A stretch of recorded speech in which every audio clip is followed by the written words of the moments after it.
Civil War II. When Marvel announced Civil War II, fans expected something massive. The original Civil War is one of Marvel's most iconic events, so a sequel sounded like a chance to revisit big ideas, emotions, and ethical conflict. Instead, what we got felt less like a thoughtful continuation and more like a rushed attempt to cash in on the 2016 Captain America Civil War movie hype. The book promised intensity, drama, and huge consequences, but the final result left many readers wondering why this story even existed. The core plot revolves around Ulysses, a new Inhuman with the ability to see possible futures. Captain Marvel believes his visions could prevent disasters before they happen, while Iron Man argues that punishing people for things they might do is unethical and dangerous. On paper, that's a solid moral debate, but in execution, the story felt slow, stretched, and strangely hollow, like Marvel was trying to recreate tension from the first Civil War without the same emotional weight. A big reason this event is so hated is how it handled Carol Danvers. She was supposed to be the hero Marvel was pushing forward, powerful, confident, a future leader. Instead, the story framed her as overly aggressive and inflexible, making decisions that were hard to root for. Iron Man felt like the relatable side this time, which is ironic considering how he was the antagonist in the original Civil War. Many reviewers felt the event damaged Carol's character more than it developed her. The event also tried to shock readers with major deaths, especially War Machine and Bruce Banner, but even those didn't land. Both characters came back in later comics, which made their deaths feel temporary and emotionally empty. When a story asks you to feel the weight of loss, but then erases the consequences a few issues later, it's hard to stay invested. The drama in this case feels manufactured instead of meaningful. Pacing was another issue. The comic dragged its story across too many tie-ins, conversations, visions, and repetitive arguments about morality instead of escalating naturally. The conflict felt forced, like the narrative was being stretched to fill pages rather than build tension.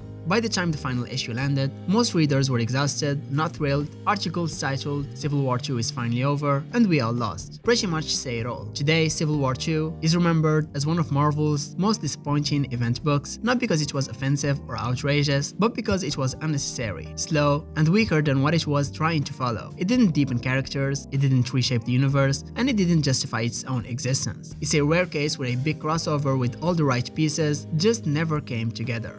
The Clone Saga. What started as a callback to a 1970s arc involving a clone of Peter Parker quickly ballooned into a sprawling narrative that took over nearly every Spider-Man title for 2 years. The central hook was, what if the Peter Parker fans had been following for years wasn't the real Spider-Man? The idea was to introduce Ben Reilly, a clone who might actually be the original, and use that twist to shake up the status quo in a meaningful way. And the writers here were rewriting Spider-Man's very identity. The original intent behind the story was to streamline Peter's increasingly complicated life, even giving him a happy ending with Mary Jane, while Ben took over the role of Spider-Man. But editorial mandates and constant rewrites dragged the story out far beyond its planned scope. New villains were added, new subplots introduced, and the mystery kept shifting as the creative team struggled to keep up. What could have been a tight, shocking arc turned into a bloated saga that often felt like it was chasing its own tail, to the point where readers got whiplash from the constant reveals, retcons, and bait-and-switch moments. To be honest, the introduction of Ben Reilly did offer something fresh. His Scarlet Spider persona brought a more grounded street-level feel to the web-slinger role,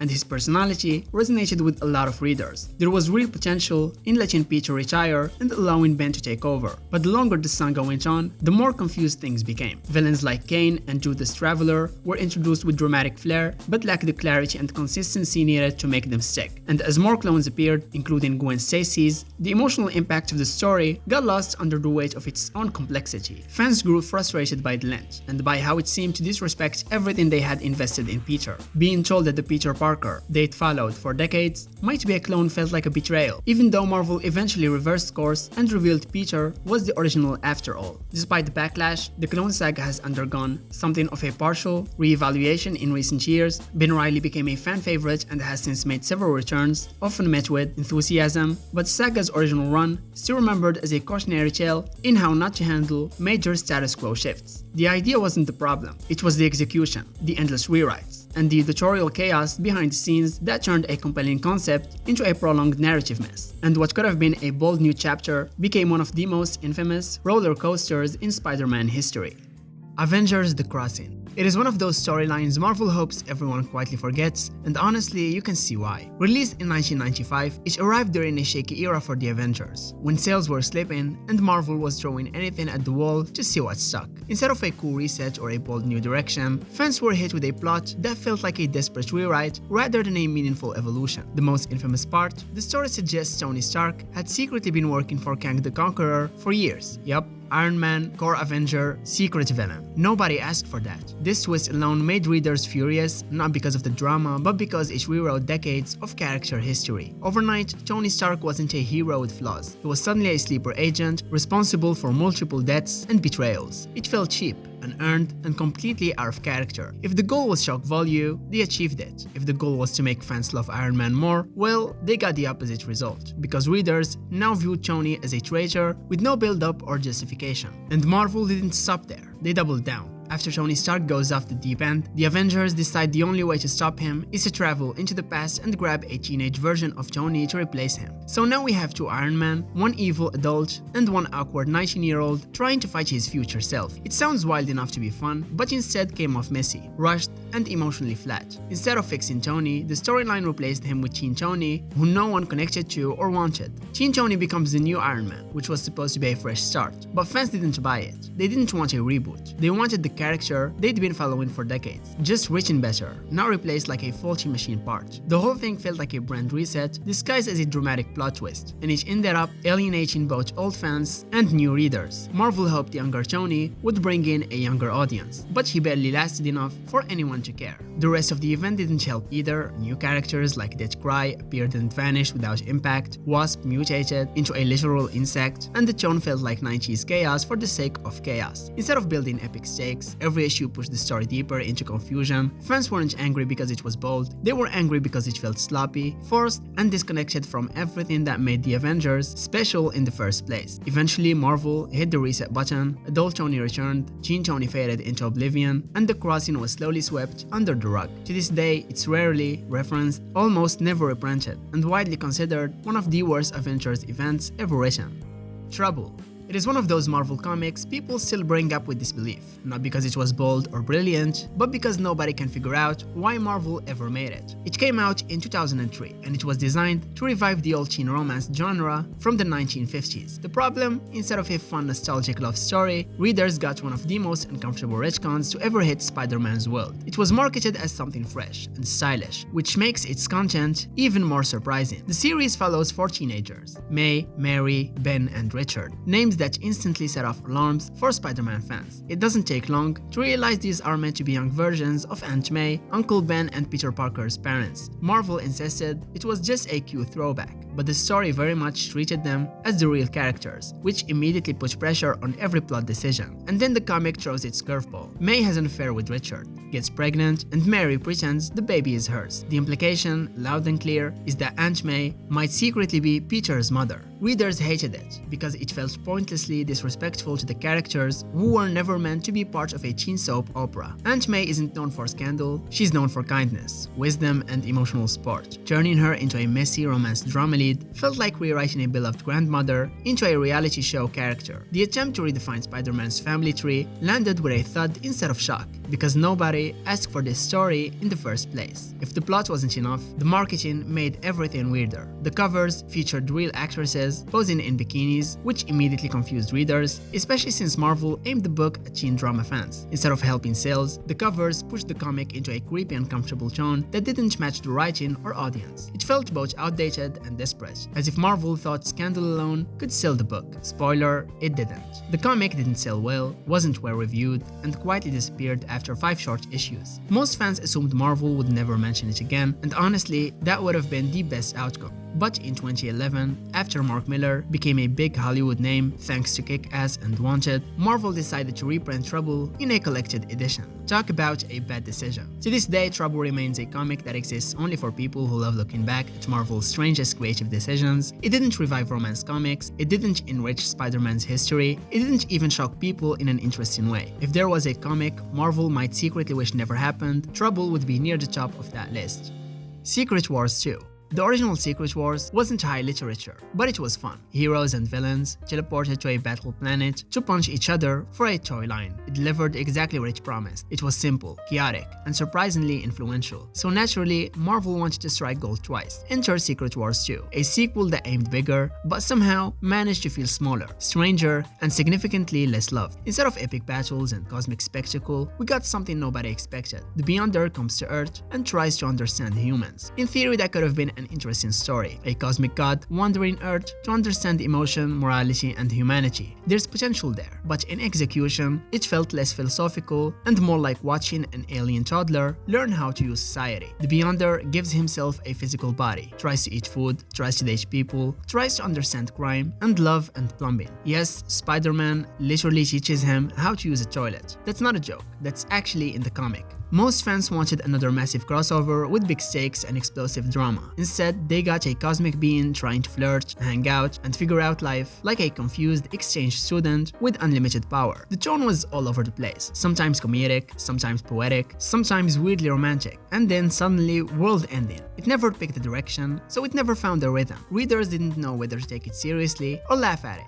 and Marvel didn't seem to know either. Even though there were a few good tie-in issues across the other books, the main storyline struggled to hold attention. Each issue felt like a series of skits rather than a narrative. The Beyonder learns something, misunderstands it, causes chaos, repeats. Without a strong villain or clear goal, the stakes dissolved into cosmic sitcom energy. The Beyonder wasn't terrifying, he wasn't compelling, he was just there, drifting from comic to comic like a confused tourist. And the fallout was massive. Instead of elevating the Beyonder's legacy, Secret Wars 2 ended up poisoning interest in the character for years. Marvel tried to keep him relevant, but readers were burnt out. When a sequel makes fans like the original less, you know something went wrong. It didn't have the explosive charm of the first event. Instead, it felt like a misfire trying to capitalize on success without understanding what made the success work. It wasn't offensive or aggressively terrible, just misguided, confused, and far less iconic than what came before. If Secret Wars was Marvel's chaotic blockbuster, Secret Wars 2 was the awkward, wandering follow-up that left everyone asking, why did we need this? No wonder there was never a Secret Wars 3. Marville. It is widely known as one of the most hated Marvel comics ever printed, the kind of comic Marvel quietly buries and never wants to talk about again. You can't find it on Marvel Unlimited, you won't see it in digital stores, and unless you buy physical issues, the series basically doesn't exist, and Marvel probably prefers it that way. This wasn't just a misfire, this was a company-wide embarrassment. The comic was written in 2002 by Bill Jemas, who at the time was the president of Marvel Comics. That alone makes the comic unreal, because instead of a polished, professional story, readers got a bizarre satire starring a character named Kel AOL Turner, a joke combining Superman and America Online. If that pun doesn't make you laugh, the comic has almost nothing else to offer, except maybe a random, red-haired woman who appears half-dressed on every cover for absolutely no reason. It's comedy, marketing, and confusion blended into one chaotic smoothie. The story was part of a strange Marvel publicity stunt called You Decide, where fans were supposed to choose between 3 series to continue. Bill wrote Marville himself, and many people believe it exists purely because Marvel leadership assumed anything they created would automatically succeed. Instead, readers opened issue 1 and discovered an unfunny parody built on industry jokes, meta-references, and tone so smug it almost felt like it was mocking the audience for buying it. If that wasn't bad enough, the comic doesn't even know what genre it wants to be. The first issue tries to be a parody of superhero cliches, then it suddenly becomes a time travel story, then a weirdly philosophical meaning of life book. By the end, Marville mutates into a lecture about evolution, morality, and society, like someone taped 3 totally different comics together and hoped nobody would notice. Every issue feels like a new disaster layered on top of the previous one. Critics destroyed it. One review said Marville changes what kind of terrible comic it is every issue, while another called it the worst comic Marvel has ever published. Petty, misguided, and painfully written. To this day, it's held up as the gold standard for failure, and not the fun, so bad it's entertaining kind, the please make it stop kind. A comic that's interesting only in the way a car crash is interesting, because you can't believe someone allowed it to happen. Marvel only kept the series alive for 6 issues, and then it was gone, permanently. No reprints, no celebrations, no nostalgia, just silence.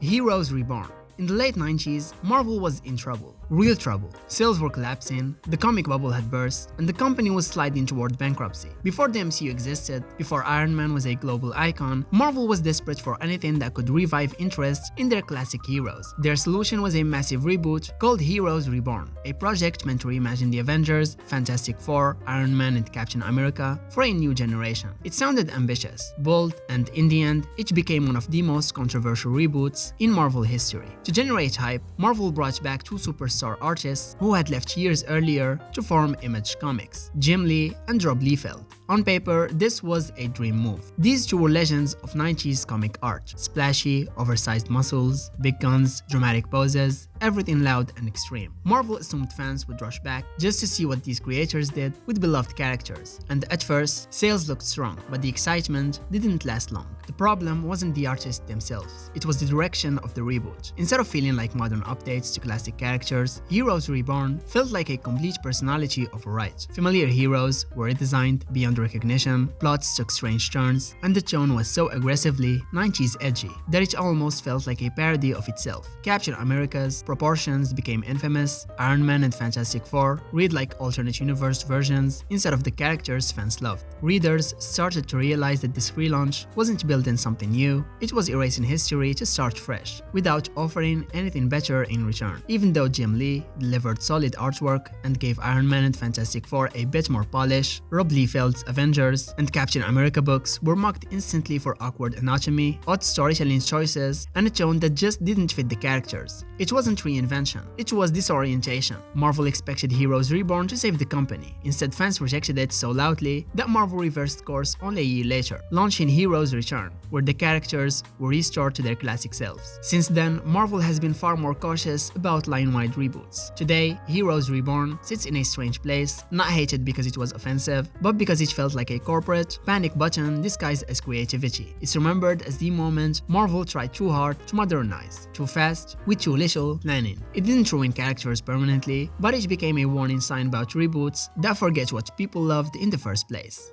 Inhumans vs. X-Men. It is one of those Marvel events that spiraled out of a problem inside the company rather than a story fans actually wanted. At the time, Marvel was heavily pushing the Inhumans as a replacement for the X-Men, a business move tied to film rights rather than creativity. Instead of building the Inhumans organically, Marvel forced them into the spotlight, and Inhumans vs. X-Men became the breaking point. The result was a war nobody really asked for, with fans on both sides feeling frustrated rather than excited. The central conflict revolves around the Terrigen Mist, a substance that transforms Inhumans into superpowered beings, but slowly kills mutants. Instead of negotiating, searching for alternatives, or working together, the story immediately pushes both sides toward war. The X-Men are fighting for survival, the Inhumans are fighting for their cultural identity, but the writing frames them in ways that make both look irrational. It's hard to root for either team when the plot forces them into conflict rather than building it naturally. Marvel wanted to make the Inhumans the next big franchise, but the storyline ended up hurting them more than helping. Instead of making them look heroic, IVX paints them as obstacles to mutant survival, a group protecting a toxic cloud even if it kills innocent people. For X-Men fans, watching their favorite characters suffer for a marketing agenda was not cool. For Inhumans fans, it felt like their heroes were being sabotaged before they ever had a chance to grow. The writing doesn't give much room for nuance. Characters who should have been allies spend most of the event arguing or acting out of character, not because it fits them, but because the plot demands it. Complex moral questions like cultural preservation, survival, and coexistence are barely explored. Instead, we get punching, shouting, and a conflict that doesn't feel earned, like watching two powerful teams fight because Marvel needed the sales spike. Worse, the event didn't give either franchise a satisfying payoff. The war ends, but nothing meaningful is learned, and no relationship feel repaired. The Inhumans ultimately suffer more from the fallout. After this story, their momentum dies, their series collapse, and Marvel quietly steps away from pushing them as a flagship property. Instead of becoming Marvel's next big thing, IVX became a tombstone, marking the end of an era. The event tried to elevate the Inhumans and ended up burning them down. It tried to challenge the X-Men and ended up making them look irrational. It didn't unite fandom, it split them.